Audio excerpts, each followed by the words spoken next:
एकनाथराव शिंदे साहेब.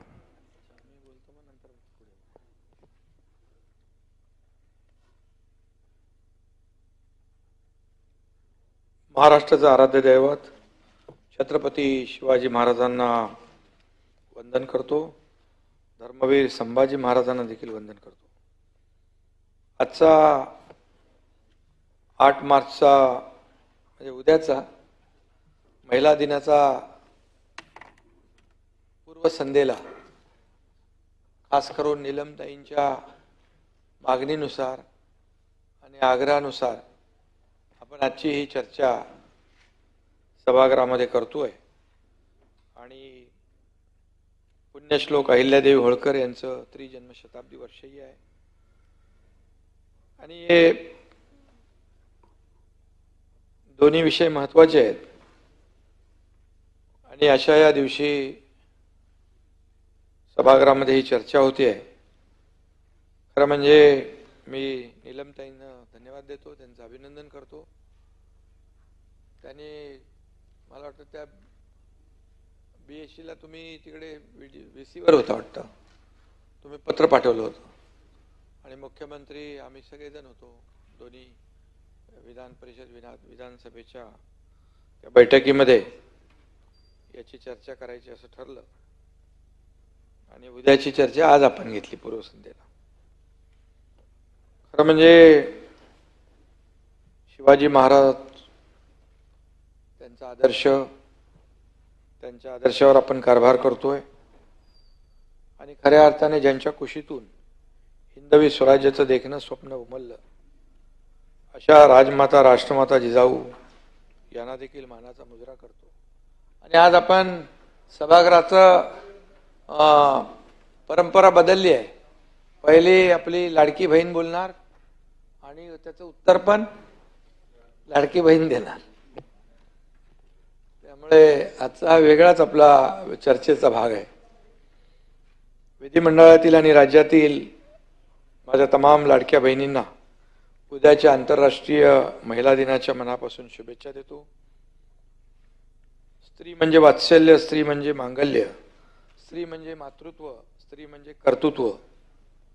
आणि आदिशक्ती तू, प्रभूची भक्ती तू, काय काय किती बोलणार. झाशीची राणी, मावळ्यांची भवानी, प्रयत्नांना लाभलेली जननी तू, आजच्या युगाची प्रगती तू.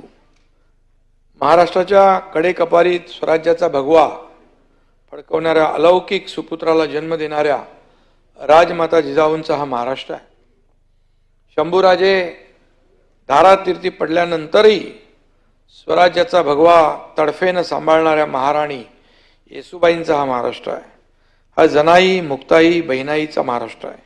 हा पुण्यश्लोक अहिल्या देवी होळकरांचा महाराष्ट्र आहे. इंग्रजांना पळवणाऱ्या रणचंडी भीमाबाई होळकरांचा महाराष्ट्र आहे. कर्तव्य कठोर न्याय निवाडे करणाऱ्या दीपाई बांदलांचा महाराष्ट्र आहे. औरंगजेबाला आव्हान देणाऱ्या महाराणी ताराबाईंचा हा महाराष्ट्र आहे. पोटच्या गोळ्याला पाठीशी बांधून बिजलीसारख्या कडाडत रणांगणात ब्रिटिशांशी 2 हात करणाऱ्या राणी लक्ष्मीबाईचा महाराष्ट्र आहे. हा देशाच्या पहिल्या महिला डॉक्टर आनंदीबाई जोशी यांचा महाराष्ट्र आहे.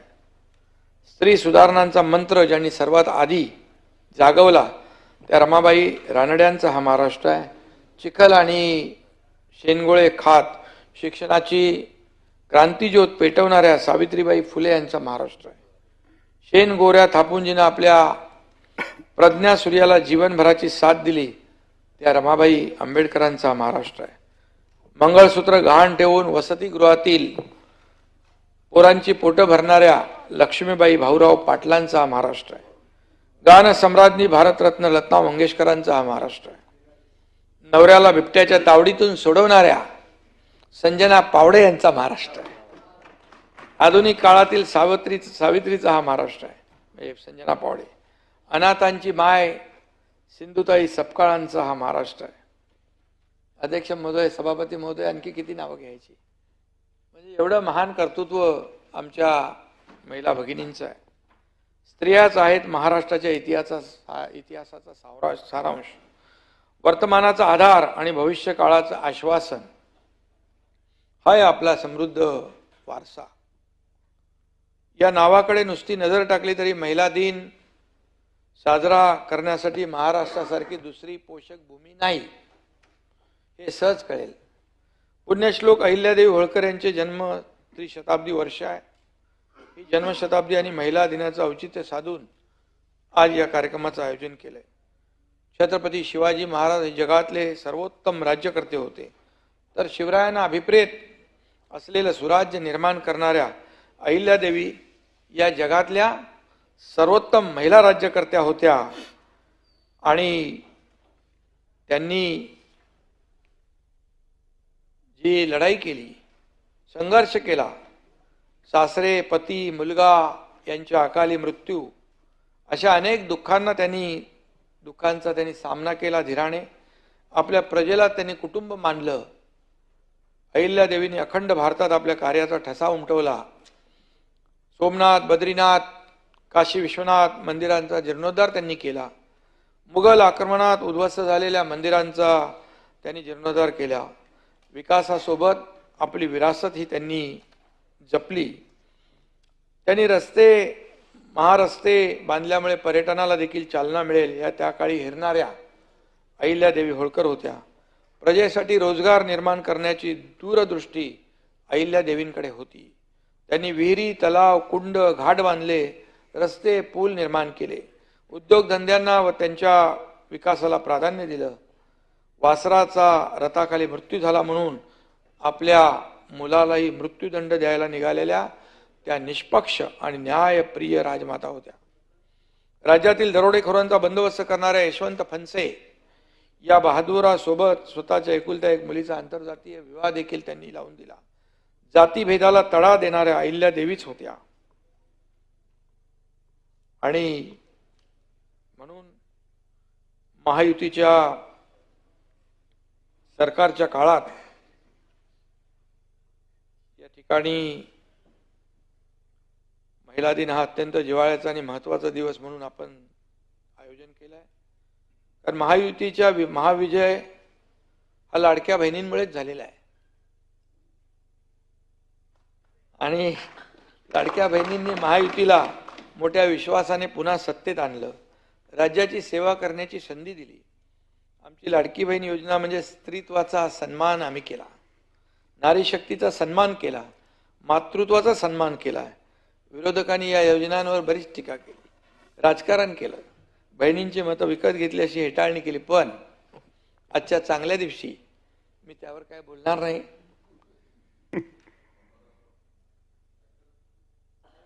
पण नुकत्याच झालेल्या निवडणुकीत माता भगिनींनी त्यांना काय काय वाटलं तसं ते ईव्हीएमचं बटन त्यांनी दाखवून दिलं आणि या राज्यामध्ये खऱ्या अर्थाने लाडक्या बहिणींचं सरकार आणलं.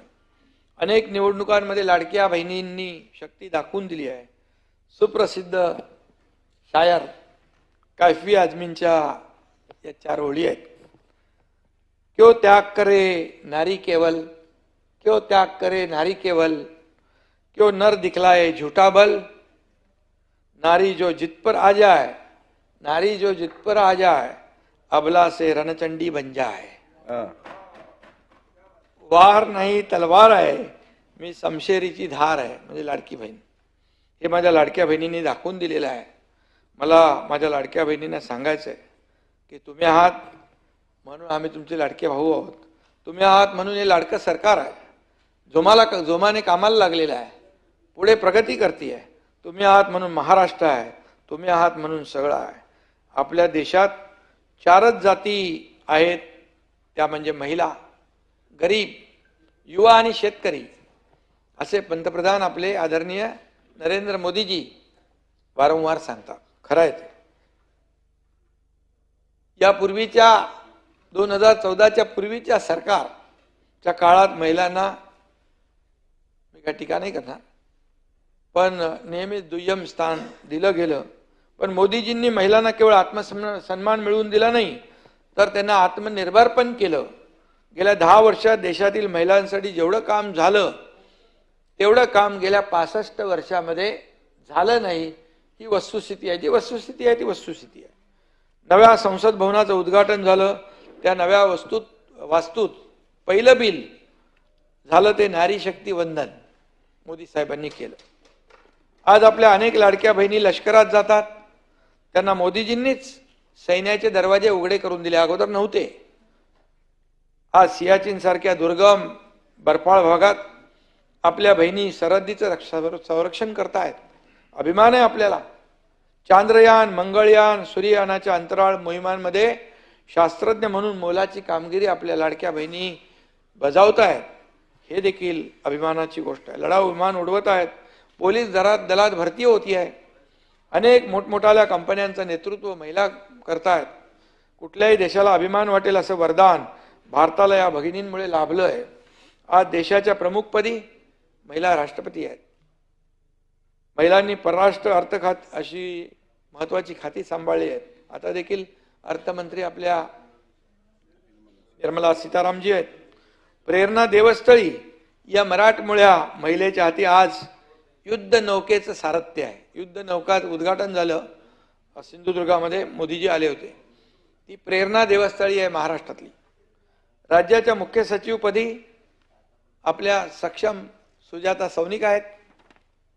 रश्मी शुक्ला सारख्या कणकर अधिकारी पोलीस महासंचालक आहेत. राज्याच्या प्रधान वनसंरक्षक सौमिता बिश्वास आहेत.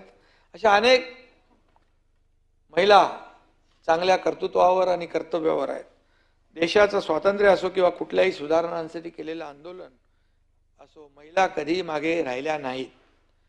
कचरा वेचणाऱ्यांपासून ते पोलीस अधिकाऱ्यांपर्यंत, सैन्य दलातून संरक्षण करणाऱ्या ते घरकाम करणाऱ्यांपर्यंत या लाडक्या बहिणी पुढे आहेत.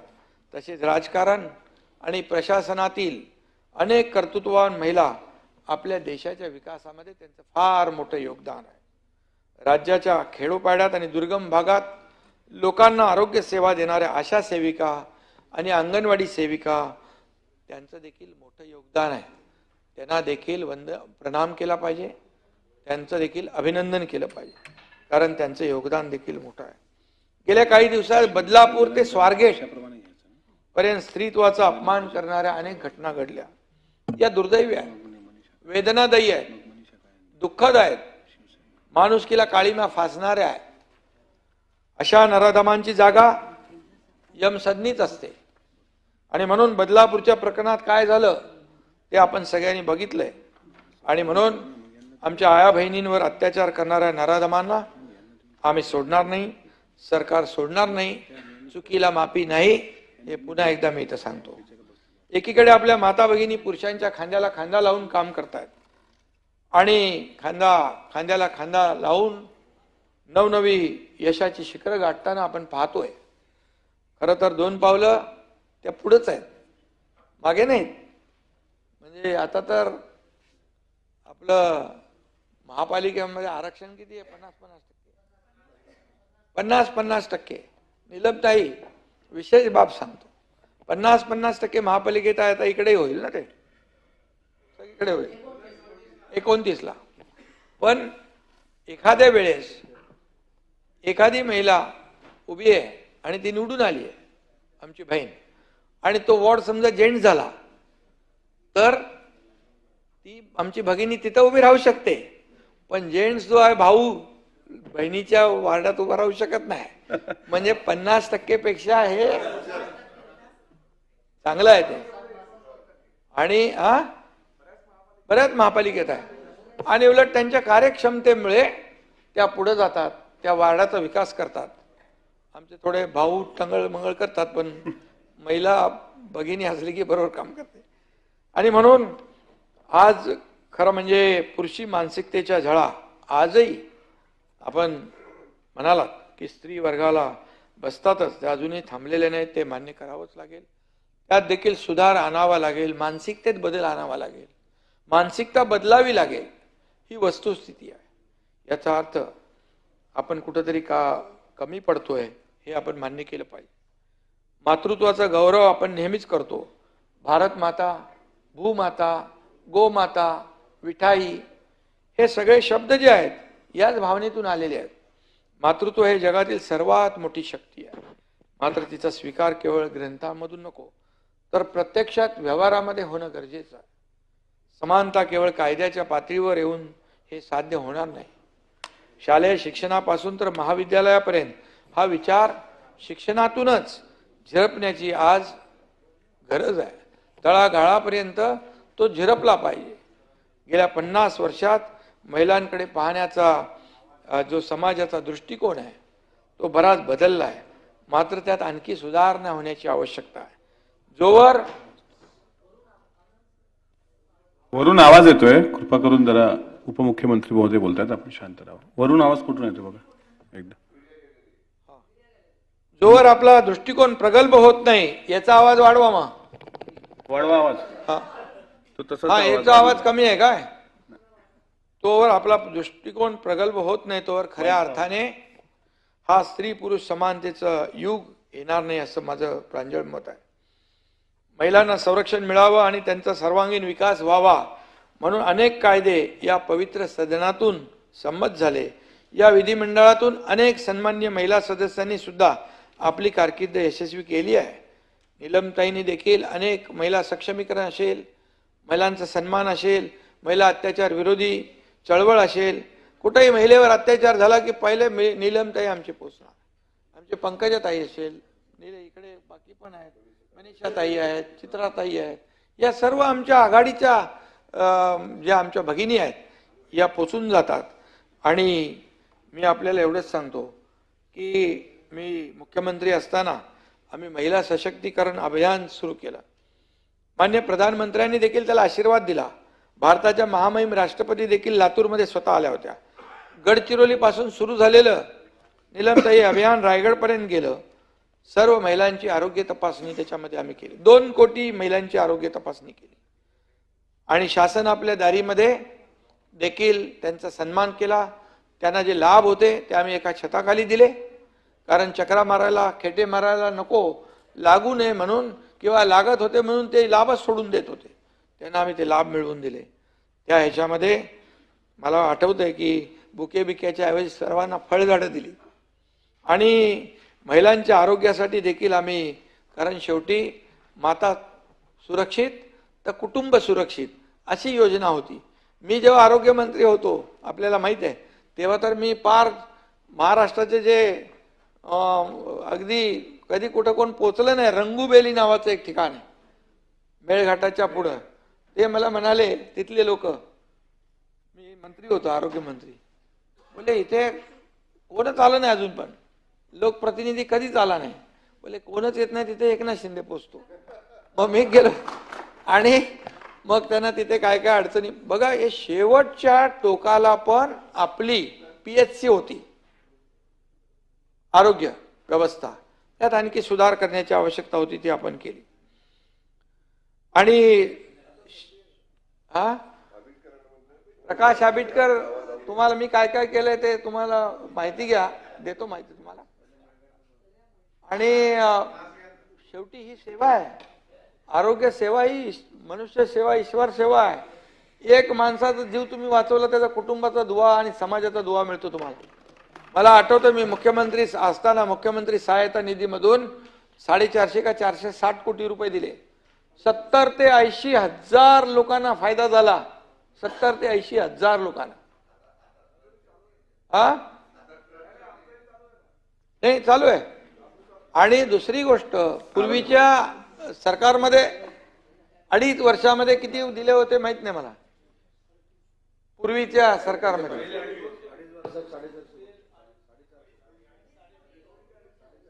आणि त्यामुळे याच्यामध्ये लोकांचा जीव वाचवणं महत्वाचं आहे. या हाताने दिलेले या हाताला पण कळायचं नाही.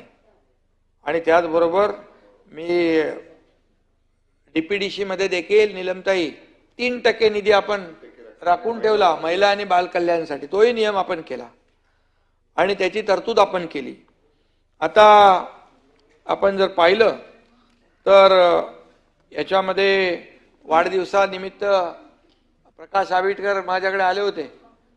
आपण 8 मेमोग्राफी व्हॅन होते ना, 8 मोबाईल मोठ्या बस. मेमोग्राफी म्हणजे महिला आपल्याकडे स्वतःकडे लक्ष द्यायला हेळसांड करतात.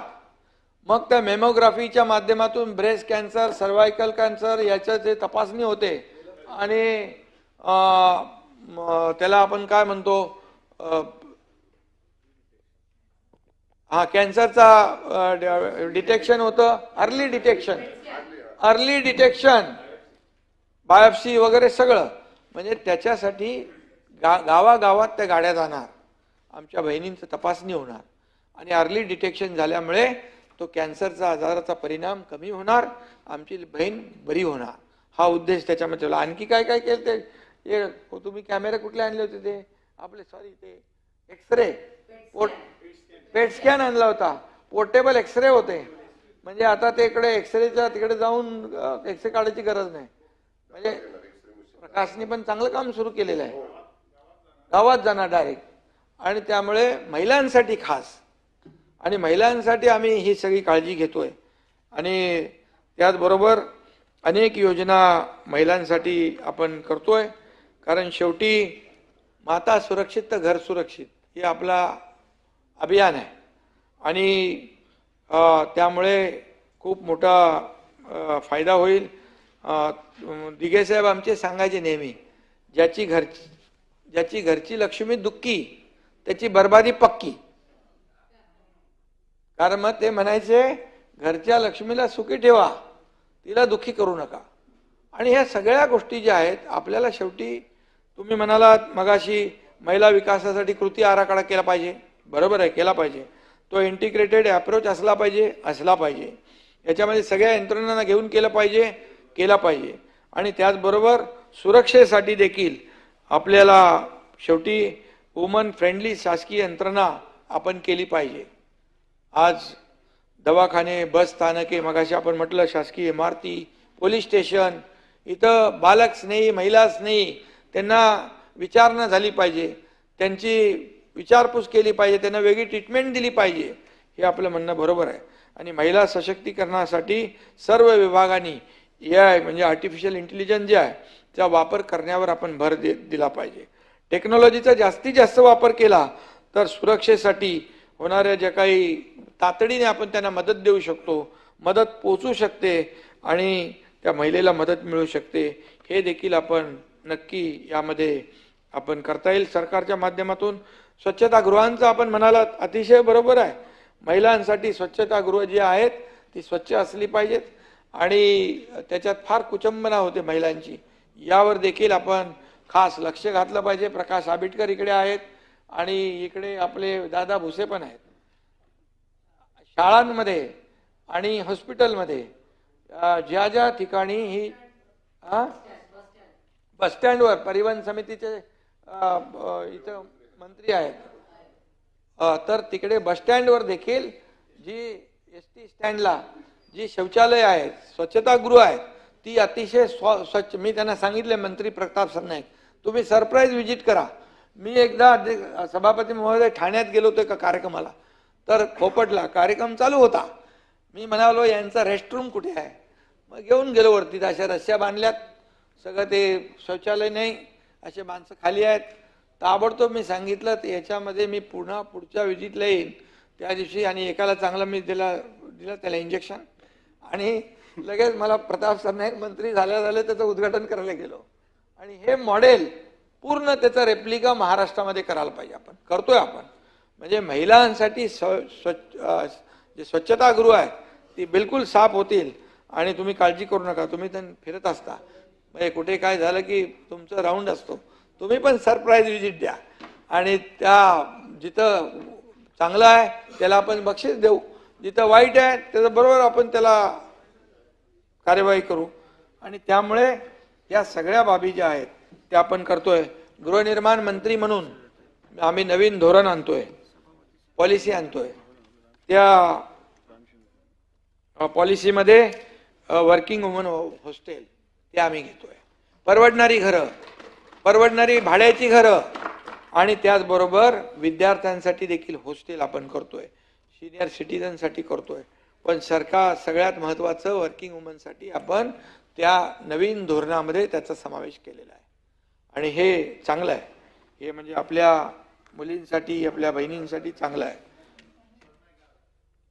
मी त्यांना सांगितलं मगाशी की सर्व ST डेपो आहेत, या ST डेपोचे सगळे शौचालय अतिशय स्वच्छ असले पाहिजे. महिलांचे विशेष करून जास्त स्वच्छ असले पाहिजे. नंतर सरप्राईज विजिट नीलमताई पण देऊ शकतात आणि मी पण देऊ शकतो. त्यामुळे तुम्ही आपलं तुमचं काम सुरू करा. आणि त्याचबरोबर उच्चस्तरीय शिक्षणाचा आपण विद्यार्थिनी 50% फी देत होतो आपण. नीलमताई एकदा रात्री मला बातमी कळली 12-12:30 वाजता, काहीतरी 11-8:30 TV वर बघितलं की एका विद्यार्थिनीने आत्महत्या केली.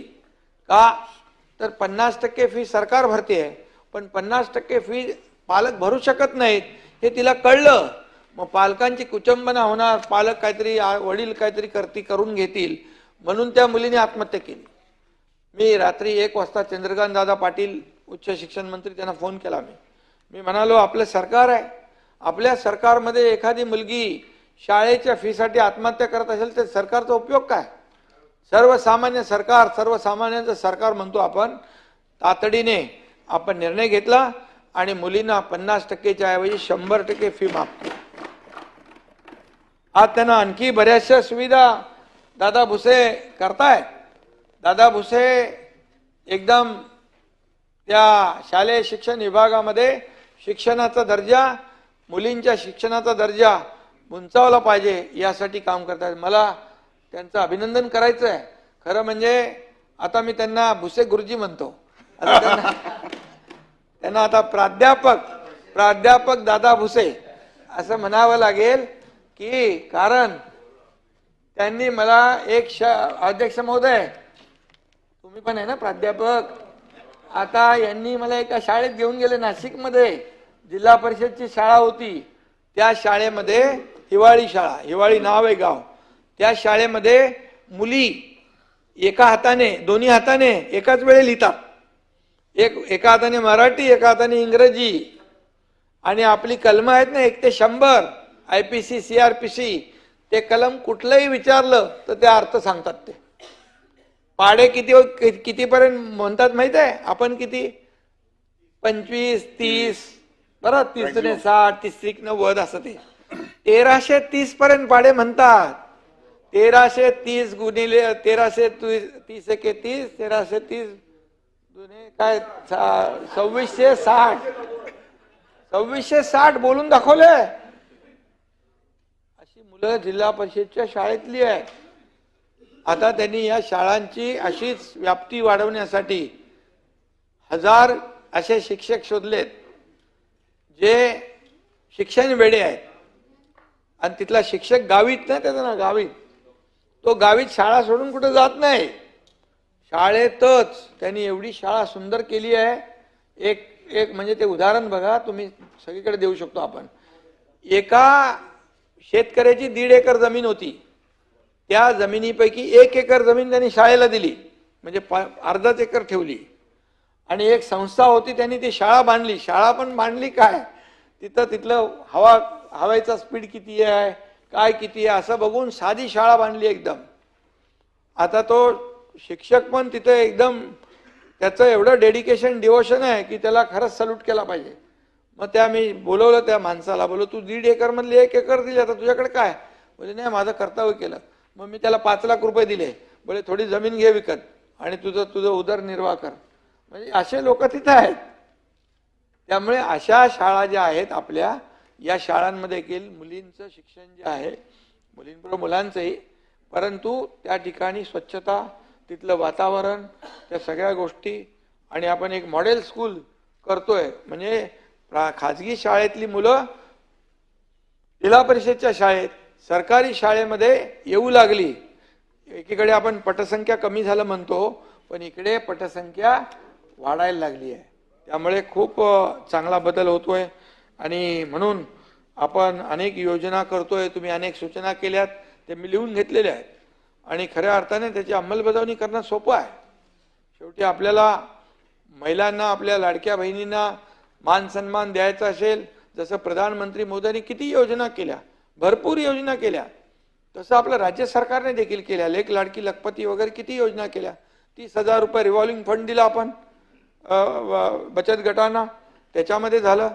आणि महिलांना तुमचं उद्योग खात्याच्या वतीने 35% सबसिडी आहे ना, 35% सबसिडी महिलांना. ते कुठला फूड ट्रक घ्या, हे ट्रक घ्या, त्याच्यावर आपला व्यवसाय करा. खूप मोठ्या प्रमाणावर आपण योजना केल्यात. आणि म्हणून जसं पुण्यश्लोक अहिल्यादेवी होळकर महिला स्टार्टअप योजना आपण केली, महिलांना पिंक रिक्षा, सर्व समावेशक महिला धोरण आपण राबवलं. मगाशी सांगितलं तसं 15,000चे 30,000 आपण केले रिव्हॉल्विंग फंड. महिलांना एसटी मध्ये 50% सवलत दिली. सगळे बोलले काय होणार, एसटी अशीच खड्ड्यात गेली आहे. अरे मी बोललो करून तर बघा. करून बघितल्यानंतर ती एसटी 50% सवलत दिल्यामुळे तोट्यातली फायद्यात आली, म्हणजे पॅसेंजर वाढले. त्यामुळे तेही झालं. म्हणजे महिलांनी जिथे हात घातला किंवा पाय लावला तिथं कल्याण होते, लक्ष्मी. आणि या अनेक अशा या धोरणांच्या सक्सेस स्टोरीज आहेत.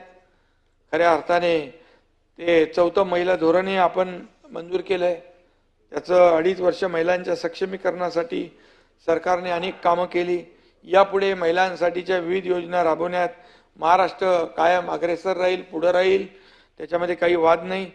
आपण 1 दिवस महिला दिन साजरा करतो, परंतु जेव्हा आपण महिला वर्ष, महिला दशक, महिला शतक साजरं करू तेव्हा समाज खऱ्या अर्थाने प्रगतिशील झालेला आपल्याला पाहायला मिळेल. आणि म्हणून मी पुन्हा एकदा आमच्या सर्व लाडक्या बहिणींना खूप खूप शुभेच्छा देतो. आणि हेही सांगतो की कधी कधी राजकारणामध्ये सत्ता येते, सत्ता जाते, पुन्हा सत्ता येते. पद येतात, पद जातात, पुन्हा येतात. कधी कधी नंबर वर खाली होतात.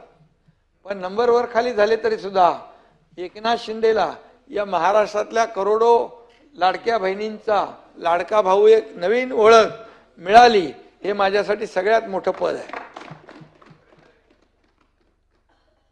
आणि म्हणून जिच्या हाती प्रगती, विकासाची दोरी, ती जगाला उद्धारी, हा आधुनिक विचार डोळ्यासमोर ठेवून आपण महिलांना साथ देऊया. भाषणाचा समारोप आता करताना अध्यक्ष महोदय